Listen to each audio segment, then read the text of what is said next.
আজকে সকালে উঠতে অনেকটাই দেরি হয়ে গিয়েছিল, যে সকালবেলায় আমাদের অনেকই কাজ থাকে। তো আসসালামু আলাইকুম এভরিওয়ান, কেমন আছো তোমরা সব? আমি আলহামদুলিল্লাহ অনেক ভালো আছি। তো ঝটপট উঠে পড়ে বাচ্চাকেও তুলে দিলাম, কারণ অনেকটাই লেট হয়ে গেছে, ওকে স্কুলে পাঠাতে হবে, ওকে রেডি করতে হবে। তো ও উঠতে চাইছিল না, দেখতে পাচ্ছ ও কেমন শুয়ে পড়ছে শুধু। তো জোর জবরদস্তি ওকে উঠিয়ে দিলাম। বাচ্চাদেরকে সকালবেলা ঘুম থেকে তুলতেও ময়া লাগে, কিন্তু কি করব বলো, ওদের পড়ালেখা তো করতেই হবে।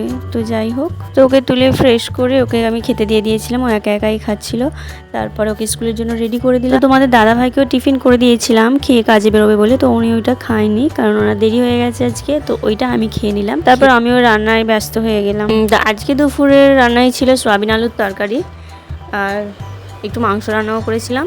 দুরকম হলো, কারণ প্রথমে সয়াবিন আলুর তরকারি আমি রান্না করে নিয়েছিলাম, তারপরে আবার তোমাদের দাদাভাই মাংস কিনে পাঠিয়ে দিয়েছিল, তো ওই জন্য আবার মাংসটাও রান্না করতে হবে, যেহেতু উনি আশা করে কিনে পাঠিয়েছে। তো এইভাবে আমার আজকের দিনটা কেটে গেল।